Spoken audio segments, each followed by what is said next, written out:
seperti ini. Bukan ketemu jentik rata ini. Karena perbedaan telapak kaki. Ada yang panjang seperti ini kan nggak rata. Tapi kalau begini justru nggak rata ini. Yang rata itu begini. Jadi kalau kita lihat rata itu dari belakang, Pak. Bukan rata dari depan, bukan rata begini, rata begini. Ini tidak samanya mata kaki, maka pundak juga tidak sama. Kalau rata mata kaki dengan mata kaki, maka ini juga akan rata.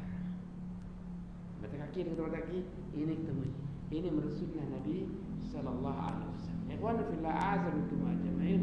Jadi makna susufakum, ratakan suap kalian lah rata seperti ini. Mata kaki ketemu mata kaki, akhirnya sehingga yang terjadi apa? Yang di belakang jadi rata, Pak. Belakang jadi rata. Jadi bukan rata depan ya sebenarnya. Nah, meskipun kita lihat keadaannya, kenyataan yang ada, imam menyeru ratakan supaya rata begini. Ini nggak rata. Gimana kalau ada anak-anak misalnya, atau mungkin yang memang telapak kakinya memang pendek, maka dia akan maju begini, akan lebih maju ketimbang dia, dan tidak akan terjadi rata. Ikhwanullah azza wa iyyakum ajmain. Jadi ini menjadi sebab sempurnanya salat.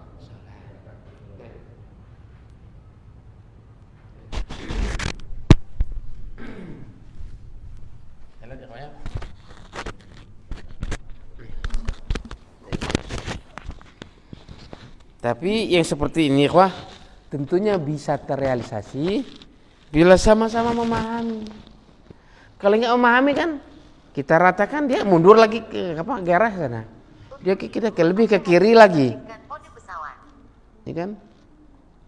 Kita menginginkan supaya rata som, justru dia tidak meratakan som. Ini yang terjadi. Karena apa? Sama-sama tidak memahami. Tapi kalau kita sama-sama memahami, yakinlah ya ikhwah, kita sama-sama cinta kepada sunnah, cinta kepada Nabi kita Sallallahu Alaihi Wasallam, kita akan sampai pada tujuan kita, yaitu amal kita merupakan amal yang disyariatkan dan amal kita diterima oleh Allah Subhanahu Wa Taala. Karena salah satu syarat terimanya amal di samping pertama ikhlas lillahi taala, yang kedua mutabaah bis sunnah, ikut pada sunnah, ikut pada ajaran Nabi Muhammad Sallallahu Alaihi Wasallam. Wah, hadis ini makna ijmalinya, makna secara umumnya, ya Rasulun Nabi Sallallahu Alaihi Wasallam ummatu ila ma fi salahum wa falahum. Nabi Sallallahu Alaihi Wasallam membimbing umatnya kepada sesuatu yang di dalamnya itu ada solahim, kebaikan bagi mereka, wa falahim, dan kebaikan bagi mereka. Ada kebaikan di dalamnya. Mana kebaikannya? Minta mamis salat, menjadi sebab apa? Sempurnanya salat. Jadi bukankah kita mengingat salat kita sempurna? Ikhwan fillah azan wa ikum ajmain. Dari satu hadis Nabi sallallahu alaihi wasallam mengatakan sahabat 60 tahun salat yang tidak apa? Kata Nabi sallallahu alaihi wasallam tidak dianggap salat 60 tahun ya, Pak. Oleh karenanya kita yang jauh dari zaman Nabi, mestinya kita juga semakin akhir-akhir kita ini, akhir-akhir kehidupan kita ini harus kita penuhi ibadah, yang ibadah itu betul-betul sesuai dengan contoh dari Nabi kita Muhammad Sallallahu Alaihi Wasallam. Mana sih sunnahnya itu? Harusnya seperti itu. Mana sih ajarannya? Bagaimana sebenarnya salat Nabi Sallallahu Alaihi Wasallam? Taib. Fahuwa huna ya'muru bi ayyasu sufufahum. Di mana Nabi di sini Sallallahu Alaihi Wasallam menyuruh para sahabat untuk meratakan sop-sop mereka. Bihasu yakunu simatum nahwal qiblah wahidan. Yang mana mereka menghadap kiblah, jadi satu kiblat. Wa yasuddu khalal sufuf, sempurna apa? Menutup rapat celah-celah sop. Hatta la yakun lisyayatin sabilul ilal abas bisal, sehingga tidak ada jalan bagi setan untuk apa? Untuk memalingkan salat mereka. Jadi qul fillah azan wa ikum ajmain. Kita menutup rapat itu apa? Dalam rangka apa? Untuk menutup celah setan untuk apa? Memalingkan salat kita. Jadi ikhwan fillah azani wa iyyakum ajmain. Jadi ini harus kita lakukan. Ikhwah,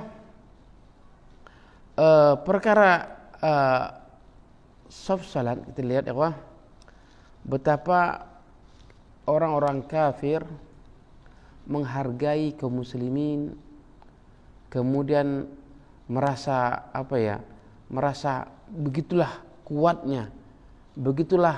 kuatnya koordinasinya kaum muslimin. Yang disebutkan oleh seorang pendeta di Rusia. Dia lihat, kami lihat. Tapi kalau Rusia mengadakan sholat Id, tidak sampai 5 menit, jutaan orang bisa rapat dalam safnya. Nah, ini harus satu kebanggaan bagi kita. Begitu pula dalam sholat kita keseharian kita. Tidak ada susahnya kok.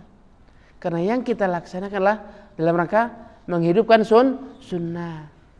Dalam rangka ittiba kepada Nabi SAW. Satu bentuk cinta kita kepadanya. In kuntum tuhibbunallah fattabi'uni yuhibbukumullah. Kalau kalian cinta kepada Allah, kata Allah, katakan Muhammad, kalau kalian cinta kepada Allah, fattabi'uni, ikutlah aku. Konsekuensinya yuhibbukumullah, maka Allah akan cinta kepada kalian. Bukankah cinta Allah yang kita harapkan? Mahabbahnya Allah yang kita inginkan, ikut pada ajaran Nabi kita Muhammad sallallahu alaihi wasallam.